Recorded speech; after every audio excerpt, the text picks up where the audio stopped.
बताएं कि अदालत के हयाते से चाहे कचहरी है चाहे लोअर कोर्ट है या सीनियर कोर्ट है, वहाँ से क्या गिरफ्तारी कानूनन अमल में लाई जा सकती है? गिरफ्तारी कानून अमल में नहीं लेके जा सकती। वो यहाँ पेशी के लिए आए गैर अखलाकी गैर कानूनी तौर पर उनके ऊपर डंडा बरदारी करके उनके ऊपर डंडे बरसा के शीशे तोड़ के और वो उनको गाड़ी में डाल के ले गए।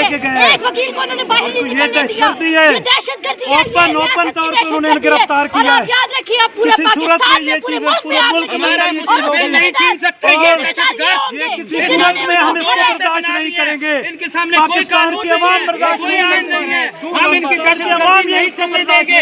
हम इनसे अपना और मुस्तकबिल इंशाल्लाह ये आवाम पूरी पाकिस्तान में निकलेगी। नहीं भाई ये बता दें कि नहीं भाई ये बता दें कि क्या रेंजर्स जो है वो आपकी, क्योंकि सिक्योरिटी भी खान साहब की साथ थी और आप साथ थे, क्या प्रॉपर तरीके से प्लान करके इन्होंने हमला किया और फिर उसके बाद खान साहब को गिरफ्तार किया?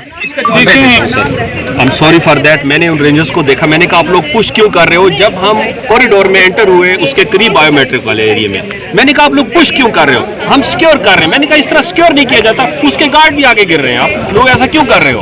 उस वक्त उन्होंने घेरे में ले लिया, जो स्प्रे करने के बाद मुकला तितर बितर हुआ। सर ये मुझे बताएं चूंकि आप वकील हैं, कानूनी अमूर सारे बेहतर तरीके से जानते हैं, क्या अदालत के ऑर्डर अगर मौजूद हो वो एक अलग सिनेरियो, क्या अदालती ऑर्डर के बगैर क्या हयाते अदालत के अंदर से किसी भी आम मुल्जिम को भी गिरफ्तार किया जाए? ऐसा लॉ में कहीं भी नहीं है कि आप कोर्ट परमिसेस के अंदर से, जो कि वो आप अपने आप को सरेंडर कर चुका है कोर्ट के सामने और बायोमेट्रिक कराने उस प्रोसेस को फुलफिल करने आया है, उस प्रोसेस के लिए जो है वहां से उसको एक रिसेप्शन पॉइंट क्रिएट किया गया है। लोगों को कहा गया कि नहीं हम इसको सिक्योर कर रहे हैं और वहां से उसको उठा के ले गए और लोगों को भी मारा है उन्होंने, उसके कमांडोज को भी मारा है, ATS पुलिस वालों को भी मारा है और रेंजर्स की ये कार्रवाई थी जो उन्होंने की है। बहुत शुक्रिया।